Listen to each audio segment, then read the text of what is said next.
Rise, warrior. Nothing can stand in the face of this.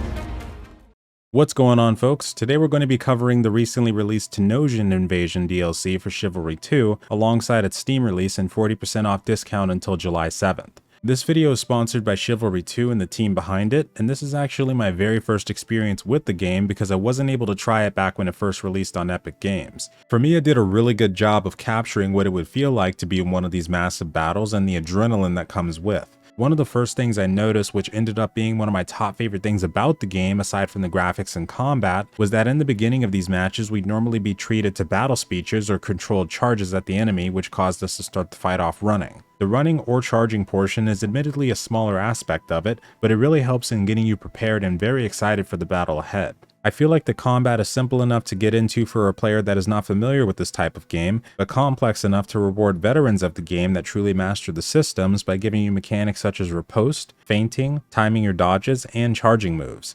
With the Tenosian update, it brings us a new faction known as, of course, the Tenosians, a sophisticated tribe from the south that had years ago repelled the Agathians, which is another faction in Chivalry. They managed to kill a king, which ended up leading to a civil war between Agathians and the Mason Order, which is yet another faction in the game too. The bread and butter of this update are the team objective maps that were added to matchmaking, known as the Breach of Baldwin being the first one. In this one, the Tenosians are marching north attempting to break through the bulwark that separates the north from the south. This map has a Middle Eastern desert vibe and stands in bright contrast in relation to the other Chivalry 2 maps that are all inspired by Western European terrain and architecture. The objective for this one, depending on which side you're on, is to prevent or assist in the Tenosian siege engines from approaching and mounting the wall. This is a fairly open space despite the ruined buildings to ride horses around, so if you're interested in trying the cavalry system, this could be one of the better maps to try it on. Once the engines have reached the wall, it's either your job to destroy the defending team's siege engines or protect them. There's multiple points to attack the objective from, but for the most part you're funneled into semi-narrow passageways since you have to walk up the siege towers or use the ladder. In comparison to the next map, this is probably my second favorite team objective one, but still one that I was able to have a lot of fun with. The second new team objective map is called the Raising of Askendir. In this map, the Mason faction, the red ones, set sail to the port city of Askendir to demolish the lighthouse and set the entire library on fire. This is in response to the bulwark being attacked by the Tenosians, and features a beautiful coastal element that really showcases the beauty in this game's fidelity. This is probably my top favorite map that I've experienced in Chivalry 2 so far. I'm a big fan of anything related to oceans, and it was a real treat seeing how impressive the graphics were on max settings. For the objective, you'll of course start out by either defending or attacking the lighthouse. The Masons will be docking near the shoreline, and for the Tenosians, they'll be spawning close by to run interference and prevent them from attacking the objective. We next find ourselves defending or attacking the bridge objective, a decent area for trying to use cavalry, but it's kind of a straight shot, so when it comes to turning around, that part's going to be a little bit more difficult. This objective is followed up by us needing to attack or defend the city and the artifacts, and these areas are much better for utilizing the horses. Aside from the palm trees that people can hide behind, you've got a much wider and flat area to work with for running people down, but it's also really good for ground fighting without too many obstructions. And then we've got ourselves the library.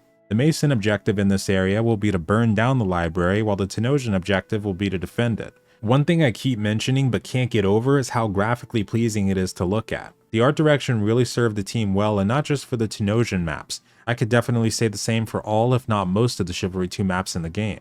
Now with this update also comes the introduction of horses and mounted combat. I did get a chance to try this a couple times, and the first day this update released when I got to try them, it felt pretty unstable and it was pretty hard to maneuver, but I did start to get the hang of it the second or third match around. The jousting aspect felt pretty nice and wasn't too hard to aim with the lance in comparison to a game like Mount and Blade. Couching your lance wasn't based on speed, and you can activate this just by left-clicking the mouse button instead. Of course, after so many hits, your lance is going to break, so you'll need to start using your regular weapon from that point on. I also have to applaud the team because they could have just easily focused on lancing for mounted combat and that's it, but they ensured that we could utilize our entire toolkit. You can counter or riposte with enemies on foot or horseback, and attack in multiple directions with your weapon as you would normally. Only about 12 active horsemen can be available at one time, and the way you switch horsemen is very similar to how you would in Star Wars Battlefront, for example, where you would see the option pop up on the screen as an invitation and you have to accept it. On the team objective maps, cavalry spawn in waves, and although they can be a really strong asset to your team, you'll of course have to watch out for its counters such as pikes and spears. The Tenosian update also brought some new cosmetics and a ton of fixes and balance changes for the game itself. It's hard for me to dive into the gravity behind said fixes because, like I said, this is my first experience with it, but overall the game itself felt pretty smooth, and I especially love the smaller aspects of it, such as the beginner mode that lets you fight alongside or against only a few low-level players and fills the rest of the teams with NPCs. This is a really good way to jump into the game without feeling like you're going to be completely outmatched or outskilled in the first few matches you play. I've also been doing a lot of offline play in which you can fill both your team and the enemy team with bots and play through team deathmatches, regular deathmatches, arena brawls, and more. Because when you jump into the regular matchmaking like the Tenosian invasion for example, you'll be capable of queuing up with people that have been playing the game for a while. It's amazing what you can do when you've gained enough skill in the game, given enough time, and you could be taking on dozens of people without dying or taking a hit.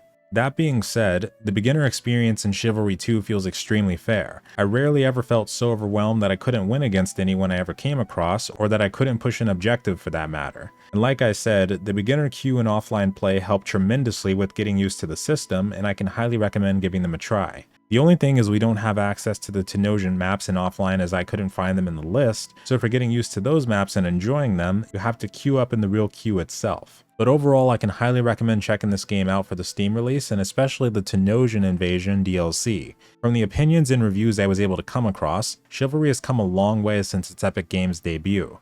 And for the price, you're treated to a cinematic medieval combat game that gets frequent updates and can be thoroughly enjoyed with the party or solo. But speaking of parties, another feature that players are really hoping for and should be coming in the future is crossplay parties. As far as I've heard, currently you can still join the same servers through the server browser, but this is a feature alongside a rank system that both seem to be gaining a lot of traction. I can't think of many more features they could put in outside of player versus environment elements like a solo or co-op campaign and things of that nature. And one last thing to mention for the update is that they also added a brand new team deathmatch called Desert.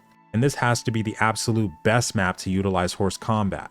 Many open areas and no team objective to distract you from your job, just gotta keep on lancing people down and swinging left and right when it breaks. I really enjoyed my experience with Chivalry 2, and it's quickly become one of my main games to jump into. Plays smoothly, very high-paced and enjoyable combat, graphics are gorgeous, and the Tenosian Invasion update seems to really expand the game in a way that makes the DLC worth experiencing. Thank you all so much for joining me on this showcase, hope you have a wonderful night or day, and farewell. By the way, the Midsummer event that started on the 23rd for Chivalry 2 is hilariously fun. I enjoyed the hell out of those brawls and was surprisingly good at it. Check out some gameplay.